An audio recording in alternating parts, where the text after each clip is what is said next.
Assalamualaikum warahmatullahi wabarakatuh. Kami dari kelompok 7 yang terdiri dari anggota yang pertama ada Sylvia Eka Rahma Salsabila dengan NIM 2020333115. Yang kedua ada Septi Rahayu dengan NIM 2020333125. Yang ketiga ada Syarifatul Muna dengan NIM 2020333135. Dan yang terakhir ada Anggita Syaida Putri dengan NIM 2020333149. Di kelompok kami akan menjelaskan materi tentang sejarah proklamasi kemerdekaan Indonesia. Selanjutnya materi akan disampaikan oleh rekan saya. Yang pertama ada daftar kelompok, nama anggota kelompok.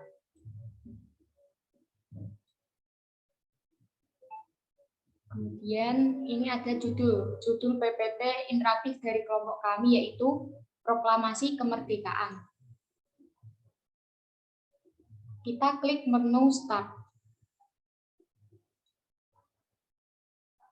Media pembelajaran interaktif, Proklamasi Kemerdekaan Indonesia.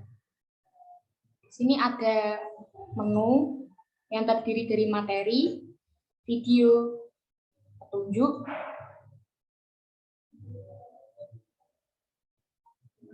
kita masuk ke materi. Proklamasi Kemerdekaan Indonesia. Proklamasi kemerdekaan yang dilakukan tanggal 17 Agustus tahun 1945 menjadi peristiwa penting bagi bangsa Indonesia. Peristiwa tersebut menjadi tonggak sejarah di mana bangsa Indonesia berhak atas kemerdekaan dan wajib mempertahankannya. Diawali dengan dijatuhkannya bom atom oleh tentara Amerika Serikat pada tanggal 16 Agustus tahun 1945 di kota Hiroshima. Dan pada tanggal 9 Agustus tahun 1945 di kota Nagasaki, Jepang akhirnya menyerah kepada tentara sekutu pada tanggal 14 Agustus tahun 1945. Peristiwa ini dijadikan kesempatan oleh bangsa Indonesia untuk segera membebaskan diri dari penjajahan bangsa Jepang.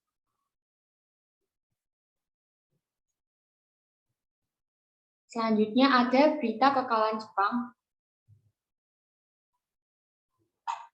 Peristiwa pengeboman kota Hiroshima dan Nagasaki mendorong Jepang untuk menyerah tanpa syarat pada sekutu pada tanggal 15 Agustus tahun 1945. Berita tentang kekalahan Jepang menyebar dengan cepat lewat radio dan didengar oleh tokoh-tokoh muda Indonesia. Bersama dengan Muhammad Hatta, golongan muda ini mengadakan rapat di Pegangsaan Timur. Golongan tua mendesak golongan muda, Soekarno dan Muhammad Hatta untuk mendeklarasikan kemerdekaan saat itu juga, atau paling lambat pada 16 Agustus tahun 1945. Soekarno menolak permintaan tersebut karena masih menunggu keputusan dari pihak Jepang. Selain itu, Soekarno tidak bisa memutuskannya sendiri. Sementara itu, golongan muda menganggap Indonesia sudah cukup kuat untuk menyatakan kemerdekaannya. Setelah beberapa rapat dilakukan, dan golongan tua tetap memutuskan untuk menunda proklamasi. Akhirnya, golongan muda mengamankan Soekarno ke Rengas Dengklok agar tidak mendapat pengaruh dari Jepang. Selanjutnya akan dilanjutkan oleh rekan saya.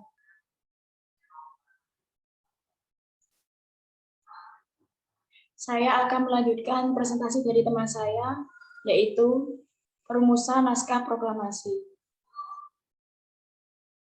Dari Rengas Dengklok, rombongan tiba kembali di Jakarta pukul 23.30 WIB.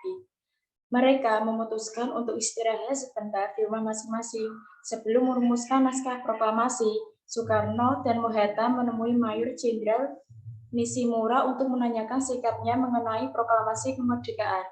Sayangnya, tidak ada kesepakatan dalam pertemuan tersebut karena Jepang sudah menyerah kepada sekutu, sehingga mereka tidak dibolehkan untuk mengubah keadaan politik di Indonesia sampai kedatangan sekutu. Akhirnya, Soekarno dan Hatta memutuskan untuk melanjutkan pembuatan naskah proklamasi. Setelah itu, Soekarno dan Hatta pergi ke rumah Laksamana Tadashi Maeda bersama Ahmad Subarjo. Walaupun orang Jepang, Laksamana ini memiliki kedekatan dengan tokoh-tokoh Indonesia dan beliau memberi jaminan keselamatan.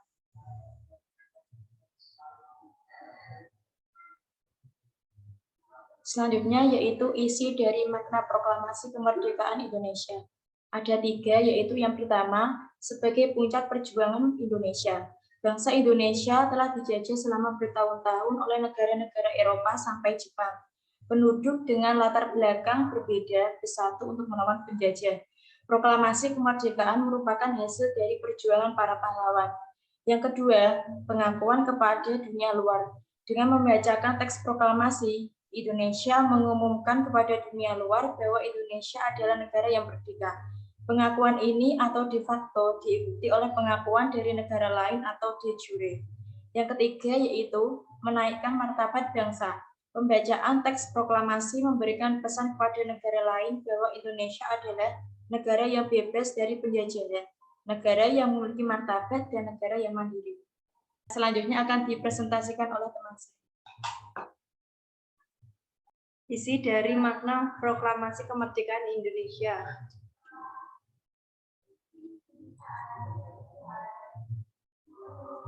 Makna proklamasi kemerdekaan bagi bangsa Indonesia. 1. Puncak perjuangan bangsa Indonesia. 2. Pernyataan de facto.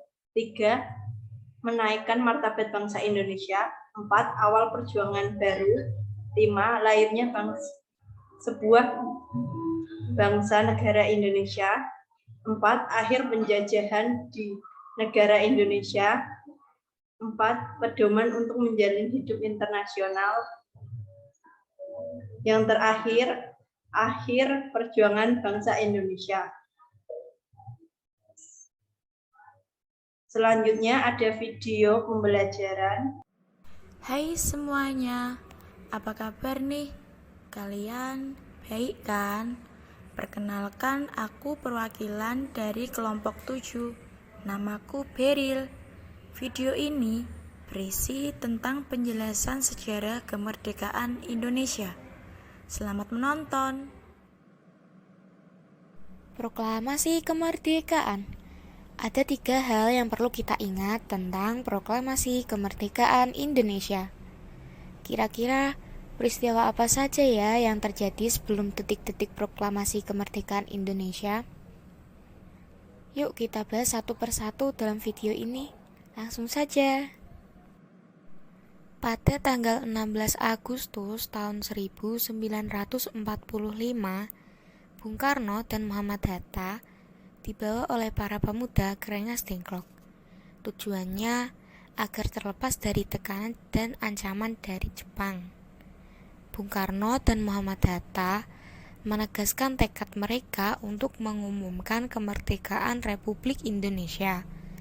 Sementara itu, di Jakarta, Ahmad Subarjo dari golongan tua dan Wikana dari golongan muda bersepakat bahwa kemerdekaan harus segera dilakukan.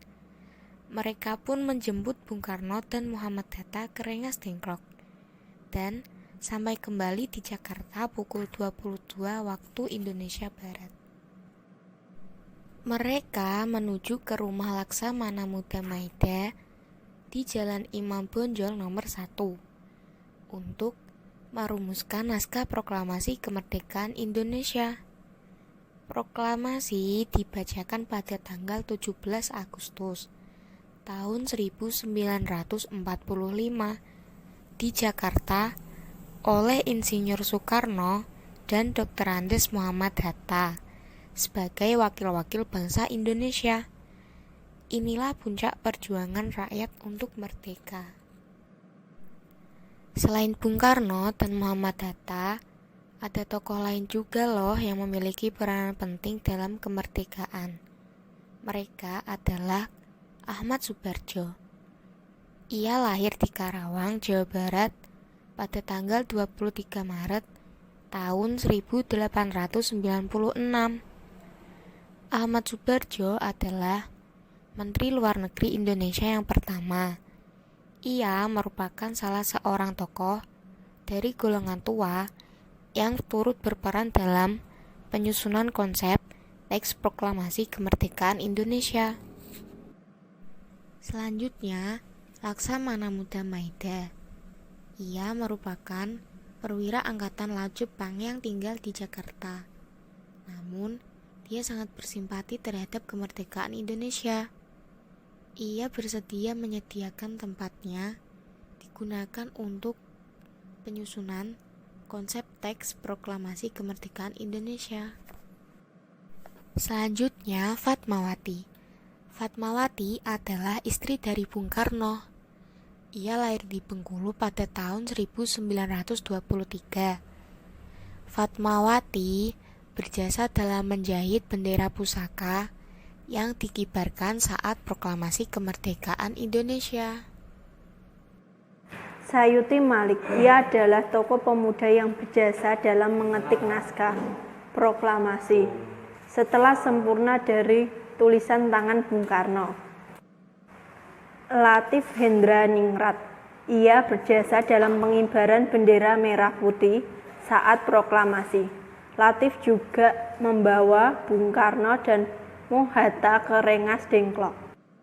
Khairul Saleh, sosok Khairul Saleh ini dibenci Jepang karena ia memimpin rapat untuk menolak peran PPKI, Panitia Persiapan Kemerdekaan Indonesia bentukan Jepang. Wikana adalah wakil dari golongan muda yang menghadap Bung Karno untuk menyampaikan rapat pemuda Indonesia di Gedung Bat-Teologi.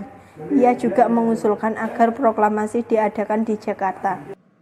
Sukaning, ia adalah salah satu tokoh pemuda dan pejuang yang gigih melawan penjajah. Peran Sukani dalam proklamasi yaitu mengusulkan agar yang menandatangani teks proklamasi adalah Bung Karno dan Bung Hatta atas nama bangsa Indonesia. Suratri Karma Trimurti atau bisa dipanggil dengan SK Trimurti. Ia sebagai pembawa bendera Sang Merah Putih. Suhud Sastro Sukumo atau biasa dipanggil dengan Suhu SK. Ia berperan sebagai pengibar bendera Sang Merah Putih. Oleh karena itu, kita harus menghargai jasa-jasa mereka untuk mewujudkan cita-cita Indonesia dengan cara melindungi tumpah darah Indonesia, meningkatkan kesejahteraan umum, mencerdaskan kehidupan bangsa, dan turut serta dalam menciptakan perdamaian dunia. Oh iya, bagaimana ya sikap menghargai jasa dan peranan mereka? Kita harus bertanggung jawab sebagai warga negara, membela tanah air, membayar pajak, tidak korupsi. Selain itu, rela berkorban untuk kepentingan bangsa, tidak mementingkan kepentingan pribadi atau golongan, saling menghormati dan berbuat adil sama manusia. Nah, itu tadi merupakan hal yang perlu kita ingat. Cukup sekian video pembelajaran animasi pada kali ini. Semoga kalian bisa menerima materi yang telah disampaikan tadi ya. Oke, see you next time. Sekian video dari kelompok kami. Apabila ada kesalahan, mohon dimaafkan. Wassalamualaikum warahmatullahi wabarakatuh. Hai.